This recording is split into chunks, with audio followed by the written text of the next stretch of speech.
Cześć, witam wszystkich bardzo serdecznie. Dziś opowiem trochę o tym, jakich używam portfeli do kryptowalut. Na początek może takie małe wprowadzenie. Co jest najważniejsze? Najważniejsze jest, żeby kontrolować klucze prywatne. Jeżeli kontrolujecie klucze prywatne, no to kontrolujecie środki, które są zgromadzone na adresach publicznych. Ten, kto kontroluje klucze prywatne, ten kontroluje środki. I to jest jakby podstawowa sprawa. Dlatego ważne jest, żeby trzymać kryptowaluty na portfelach takich, gdzie kontrolujecie wy klucze prywatne, a nie jakieś portfele zakładane gdzieś przez jakieś giełdy, czy przez jakieś firmy pośredniczące, gdzie tylko są pośrednikiem i to oni kontrolują tak naprawdę to, co na tych portfelach się znajduje. Więc ważne, żeby mieć własne portfele i nie trzymać kryptowalut na giełdach. Portfeli jest bardzo dużo, ale nie ma takiego jednego uniwersalnego, że sobie zainstalujecie czy kupicie jakiś sprzętowy portfel, który będzie do wszystkiego. Do wszystkich kryptowalut będzie działał. Czegoś takiego nie ma. Dlatego kolejna ważna sprawa, żeby dostosować portfel, jaki używacie, do własnych potrzeb. I to jest kwestia indywidualna. W dzisiejszym filmiku pokażę, jak ja wykorzystuję portfele i jak je wykorzystuję. Tutaj widzicie w tle portfel sprzętowy Ledger Nano X. Do tego pokazałem Ledgera, bo sam go używam, to raz, a dwa, że uważam, że w tym kierunku będziemy szli, że właśnie w kierunku portfeli sprzętowych. A dlaczego? Dlatego, że z kryptowalutami obchodzimy się tak samo jak z gotówką. Jak ktoś wam ukradnie gotówkę, no to ciężko gdzieś to reklamować. Możecie zgłosić na policję kradzież. I to działa, kryptowaluty działają zupełnie inaczej niż banki. To nie jest tak, że trzymacie pieniądze w banku, ktoś za to odpowiada, jest jakiś fundusz gwarancyjny, można zgłosić reklamację. Tu nie można zgłosić reklamację. Nie ma komu zgłosić reklamację. Jeżeli ktoś wam ukradnie klucz prywatny, hasło, SIDA, to niestety, ale możecie się pożegnać ze środkami w większości przypadków. Oczywiście zdarza się, że policja też łapie przestępców, którzy kradną kryptowaluty. Kolejna ważna sprawa, będą w opisie filmu wszystkie linki do wszystkich portfeli, które tutaj prezentuję, znajdziecie w opisie filmu, żebyście mogli sobie łatwo znaleźć te portfele. I to, o czym mówiłem przed chwilą, że to wy kontrolujecie swoje środki, tak jak gotówkę. Dlatego ważne jest, żeby robić sobie kopie zapasowe. Bo jeżeli na przykład macie Ledgera sprzętowego, nie zapiszecie sobie SIDA, nie macie Ledgera zapasowego, który jest z kopią tego, no i ktoś wam go ukradnie, zgubicie, popsuje się, tracicie wszystkie środki. Jeżeli macie SIDA zapisanego gdzieś, ale też wam się to gdzieś zgubi wam się Ledger, tracicie wszystkie środki. Jeżeli macie gdzieś zapisane hasło do jakiegoś portfela, stracicie to hasło, tracicie wszystkie środki. Czyli tutaj jest no, dużo niebezpieczeństw, że możecie stracić wszystkie środki przez to, że ktoś wam zhakuje dany portfel, bo na przykład korzystacie z jakiegoś webowego portfela, albo stracicie środki przez to, że niestety nie zrobiliście sobie kopii. I tu jest ważna sprawa. Ja akurat mam porobione różne kopie w różnych lokalizacjach, w wersji cyfrowej. Wszystko jest zaszyfrowane bardzo mocnym hasłem. Także jeżeli coś by się stało, bym gdzieś stracił, zgubił, to mogę sobie zawsze odzyskać poprzez to, że mam kopię w zaszyfrowanym pliku w innej lokalizacji. Weźcie pod uwagę zawsze najbardziej negatywny scenariusz. Najbardziej negatywny scenariusz to jest to miejsce, gdzie mieszkacie, spłonie, całkowicie zostanie zniszczone, czyli to, co tam posiadacie, zostanie zniszczone, choćby nawet było w sejfie. Może się zdarzyć, że sejf zostanie okradziony, więc jeżeli macie zapisane gdzieś jakieś hasło, jakiegoś SIDA w jakimś sejfie w jednym miejscu, to musicie brać pod uwagę coś takiego, że ktoś wam to może ukraść, może zostać to spalone, zalane, nie wiem, może przyjść wojna. Więc najgorszy możliwy scenariusz, jeżeli macie w jednej lokalizacji to jest to niestety, ale według mnie kiepski pomysł.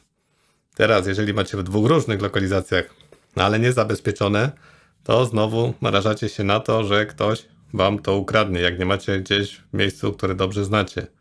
Więc tutaj wychodzi naprzeciw jakby technologia, czyli szyfrowanie. Szyfrowanie jest bardzo dobrym pomysłem i żeby mieć gdzieś hasła w plikach zaszyfrowanych. Tylko z tym szyfrowaniem też nie jest tak łatwo, jakby się mogło wydawać. Jest wiele programów do szyfrowania w Windowsie, można automatycznie szyfrować, no ale niestety ciężko znaleźć taki program, który jest zupełnie bezpieczny, nie ma jakiegoś backdoora. Ja używam TrueCrypta, wersja 7.0.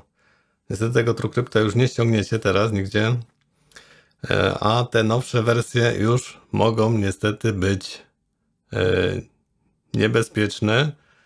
No i tu jest taki problem, że jeżeli chcecie sobie szyfrować pliki, no to musicie temat dość mocno rozeznać, wiedzieć jakim programem zaszyfrować, żeby ktoś tego sobie nie odszyfrował. Czy czasem nie ma jakiegoś backdoora. W takich gigantycznych firmach jak Microsoft, no to można być na 99% pewnym, że backdoory są porobione w tych ich produktach z różnych względów.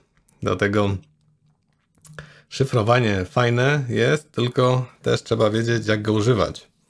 A kolejna sprawa, jak używacie znowu jakichś plików szyfrowanych jakimiś hasłami mocnymi, zapomnicie hasła, tracicie wszystko, co tam jest zapisane.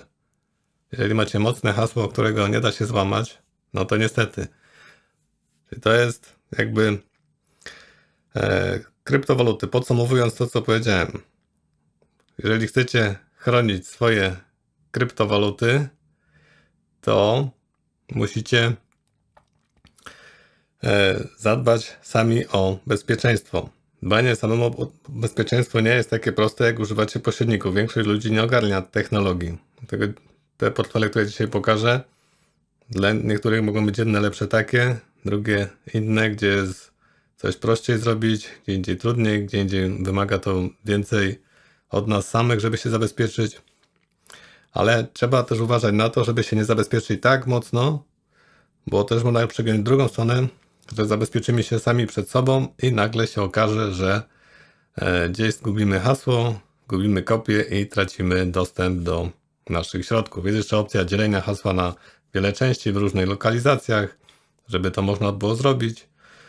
Opcji jest tak naprawdę bardzo wiele i tu każdy powinien sobie wybrać sam, w którym kierunku pójdzie, czy w formę sprzętową, papierową, zapisywanie haseł gdzieś na kartce, w zaszyfrowanych plikach, trzymanie to w różnych lokalizacjach.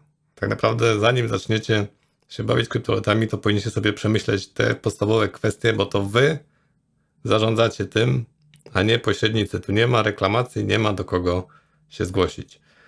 Dobra, przejdźmy do tego, jakich używam portfeli. Na początek portfel sprzętowy Ledger. Dlaczego? Już mówiłem na wstępie, że w tym kierunku uważam, że to będzie szło zabezpieczenie. Tak jak robicie gdzieś przelewy, na przykład w banku i dostajecie na komórkę SMS-a z potwierdzeniem. Albo macie zainstalowane Google Authorization i też potwierdzacie. No to jest, wydaje mi się, bardzo ważne, żeby była jakaś dodatkowa ochrona naszych środków. Tutaj mamy do wyboru dwa portfele, Ledger Nano X i Ledger Nano S. Ja mam obydwa portfele, można sobie kupić w dwupaku. Teraz pytanie, czym się one różnią. Więc tak, podstawowa różnica jest taka, że Ledger Nano X ma większą pojemność, bo niestety nie zainstalujecie wszystkich aplikacji na wszystkie portfele, no bo ograniczona pojemność jest tych Ledgerów. Do tego Ledger Nano X ma większą od Ledger Nano S, więc aby ktoś chciał instalować dużo portfeli, to do różnych kryptowalut, więc Ledger Nano X byłby lepszym rozwiązaniem. I Ledger Nano X łączy się przez Bluetooth, ale z komórką tylko, a nie z komputerem. Dlatego też jakby ktoś chciał używać Ledgera Nano X ze smartfonem, to też lepsze rozwiązanie jest to, nie musimy podpinać kabelka. Łączymy się na Bluetootha, choć z tym bezpieczeństwem przez łączenie Bluetootha też bywa różnie. Dlatego lepiej jednak po kabelku. Ja używam dwóch. Jeden jest backupem drugiego tak naprawdę. Czyli to, o czym też mówiłem, żeby sobie robić kopie zapasowe. Oprócz tego jeszcze mam backup SIDA zrobiony w wersji cyfrowej, zapisany w różnych miejscach, różne kopie zaszyfrowane. Dlaczego? No dlatego jakby mi się straciły nawet dwa te ledgery, to mogę sobie odtworzyć wszystkie waluty, jakie tam miałem zgromadzone i nie mam z tym problemu. Czemu nie mam wersji papierowej? No wersja papierowa akurat wydaje mi się w moim przypadku jest bardziej niebezpieczna, no większa szansa, że coś się stanie, nie wiem, spali mi się, ktoś mnie okradnie, nie wiem, coś. No dużo jest opcji, no można też mieć wersję papierową, ja bardziej wersję elektroniczną stosuję i zabezpieczenia cyfrowe, hasła, zaszyfrowaną formę. W większości przypadków wersja papierowa SIDA zapisanego może być lepszym rozwiązaniem, ale pamiętajcie, że jak ktoś wam tego SIDA ukradnie, no to niestety, ale stracicie wszystkie środki, jakie macie tam zapisane, więc jeżeli sobie tej kopii nie zrobicie, zgubicie ledgera, a nie macie drugiego jako kopię, no to też stracicie. Więc można też kupić dwa sobie ledgery, jednego gdzieś trzymać w innym miejscu zupełnie i nikt się do niego nie dobierze, bo ledger też sobie zabezpieczamy pinem. No najlepiej tak sobie takiego pina ustawić, jakiegoś też unikatowego, powiedzmy z 6 cyfr, żeby był. I wtedy możemy komuś dać na przechowanie takiego ledgera i on się do niego nie dobierze, bo 3 razy wpisany zły pin resetuje ledgera i wszystko się traci. Dlatego to jest taka wersja bezpieczniejsza niż papierowa, no bo papier można o wiele łatwiej nawet, no papier można sobie gdzieś w sejfie zamknąć albo gdzieś trzymać. No ale wydaje mi się, że tak jest bezpieczniej. Tak, ledger ogólnie jest bardzo łatwy w obsłudze. Wystarczy, że sobie zainstalujemy aplikację Ledger Live i po zainstalowanie tej aplikacji dodamy sobie portfele, jakie chcemy trzymać kryptowaluty na tym ledgerze. Ja wykorzystuję do Ethereum i do Trona tego ledgera. No wydaje mi się, że akurat w moim przypadku to mi wystarcza i do wszystkich tokenów, czyli stablecoinów, jakie są na ETH, no i tokenów, które posiadam, które są pod Ethereum. Więc tak, sobie instalujemy aplikację do danego portfela, no i potem już się łączymy przez aplikację, którą chcemy. Co jest jeszcze ważne? Ważne jest to, że jak byście stracili tego ledgera, a nie chcielibyście kupować kolejnego ledgera, żeby odzyskać dostęp do swoich środków, no to możecie sobie wejść na taką stronę Mnemonic Code Converter i wpisując tutaj tego seeda, czyli tych zestaw 24 słów, wybierając odpowiednią walutę, dostaniecie klucze prywatne, adresy publiczne, które zostaną wygenerowane dokładnie tak samo jak na ledgerze zostały wygenerowane. Najlepiej to sobie robić już ściągając program na swój komputer i robić to offline, bo wszystkie takie zabawy, wklejanie kluczy prywatnych, seedów gdzieś na komputerze, ale niestety uważam, że większość komputerów jest jakichś zawirusowanych, może się źle skończyć, więc unikajcie jednak tego, żeby te seedy gdzieś przeklejać sobie, wklejać. Klucze prywatne to tylko dla zaawansowanych użytkowników i stąd też te portfele sprzętowe idziemy w tym kierunku, że właśnie człowiek, który nie ma takiego obeznania z technologią, nie wie, że nawet hasłowanie, zapisywanie plików w postaci z hasłem też może nie być dobrym rozwiązaniem, bo są backdoory do programów, że na komputerze mogą być zainstalowane oprogramowania, które szczytują to, co się naciska na klawiaturze, szczytują różne hasła.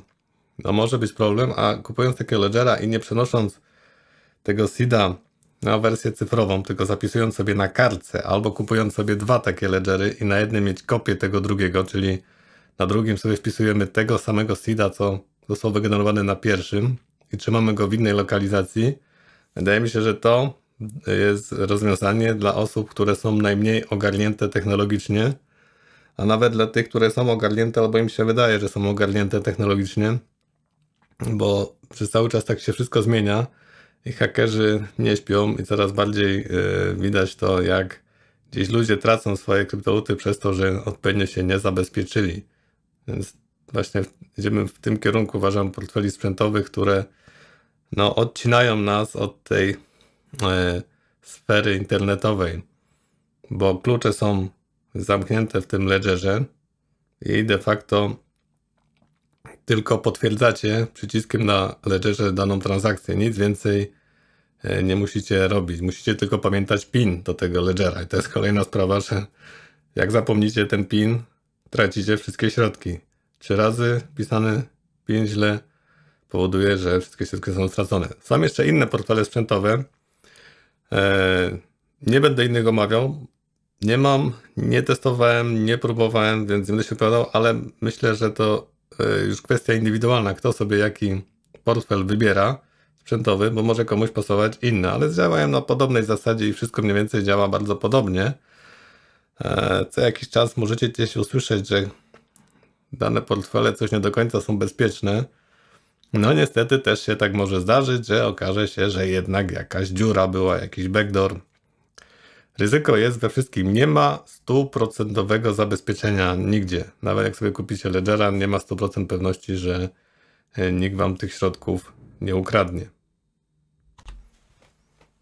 Poświęciłem sporo czasu na portfele sprzętowe, ale wydaje mi się, że każdy, kto myśli poważnie o tym, powinien rozważyć portfel sprzętowy. No bo rozwój technologii jest taki, że naprawdę ono jest według mnie bezpieczniej. Dobra. Do czego wykorzystuję? Mówiłem, że do Ethereum i do Trona. Ja na przykład używam strony MyEtherWallet, gdzie wystarczy tylko, że łączę się z moim walletem poprzez Access My Wallet, wybieram sobie hardware, wybieram ledgera i pojawia mi się stan, wybieram sobie jeszcze na którym adresie i pojawia mi się stan środków moich, mogę sobie wysyłać, Ethereum, tokeny. Jak widzicie, można jeszcze przez inne opcje i nierekomendowane, czyli poprzez na przykład klucz prywatny albo wpisanie tej frazy seeda, mnemonic phrase. No, może się zdarzyć, że pierwszy i ostatni raz wpiszecie klucz prywatny gdzieś w przeglądarkę i to będzie ostatni, bo już tej kryptowaluty nie zobaczycie. Używam jeszcze do Trona, czyli strona Tron Scan i tu też loguję się poprzez Ledger. Też można sobie zaimportować wallet poprzez wpisanie klucza prywatnego. Ale Ledger też tutaj dobrze współpracuje z Tronem. I teraz przy okazji Trona taka jeszcze jedna uwaga, że Ledger Nano S, przynajmniej u mnie, nie radzi sobie z zamrażaniem tronów. Nie wiem czemu, ale nie mogłem potwierdzić zamrożenia tronów na Tron Scan. Ledger Nano X, ten nowszy, sobie z tym poradził. Ale Ledger, tak jak mówiłem, współpracuje dobrze z Tronem i ma też swoją aplikację Ledger Tron. I na tej aplikacji, no, która jest powiedzmy kopią tej strony Tron Scan, można już zamrażać poprzez potwierdzenie na Ledgerze Nano S. Dobra, lećmy dalej. Kolejny portfel, którego używam, to jest Atomic Wallet. I tak, mając ten portfel, można go używać jako aplikacja na Windowsie. Używamy, jak już portfeli, to jako aplikacji. To też ważne, żeby nie jako przeglądarkowych portfeli, bo są najbardziej niebezpieczne. Na Windowsa działa, na Maca, na Linuxa, jak na Androida, na iPhone'a, więc możemy mieć i mobilną wersję, i wersję desktopową. Macie dostęp do swoich kluczy prywatnych i tylko wy macie, nikt inny nie ma. Jest seed, gdzie możecie sobie zapisać kopię zapasową i to też ważne, jak instalujecie jakąś portfel, na przykład Atomic Wallet, to zróbcie sobie kopię seeda albo tego hasła przywracania, bo jak się straci coś wam, komputer się popsuje, dysk twardy padnie, tracicie wszystko. I tą kopię sobie tak schowajcie, żeby ktoś jej nie znalazł. Jednocześnie nie w tej samej lokalizacji, już mówiłem o tym wcześniej, gdzie jesteście, bo jak się spali na przykład wam mieszkanie i może się okazać, że spali wam się komputer i kopia. Ale jednocześnie tak, żeby nikt tego nie mógł odszyfrować. Więc zadanie nie jest łatwe. Atomic Wallet jest bardzo prosty, ma sporo tutaj kryptowalut, więc jeżeli uderzamy w większą ilość, to można sobie zainwestować. To jest za darmo. Portfel, możemy sobie taki portfel ściągnąć. Nie ma to wszystkich, są tylko nieliczne kryptowaluty, ale główne te kryptowaluty są. Jest Ethereum, można sobie tokeny też ETH wrzucać, więc jest sporo. Kolejny to Guarda Wallet. Guarda Wallet działa na Windowsa jako rozszerzenie do Chroma, może być jako portfel przeglądarkowy.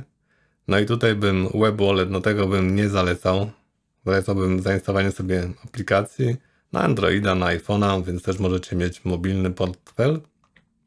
I też jest sporo różnych kryptowalut. Zawsze możecie sobie wejść na stronę, popatrzeć jakie kryptowaluty są, które są obsługiwane.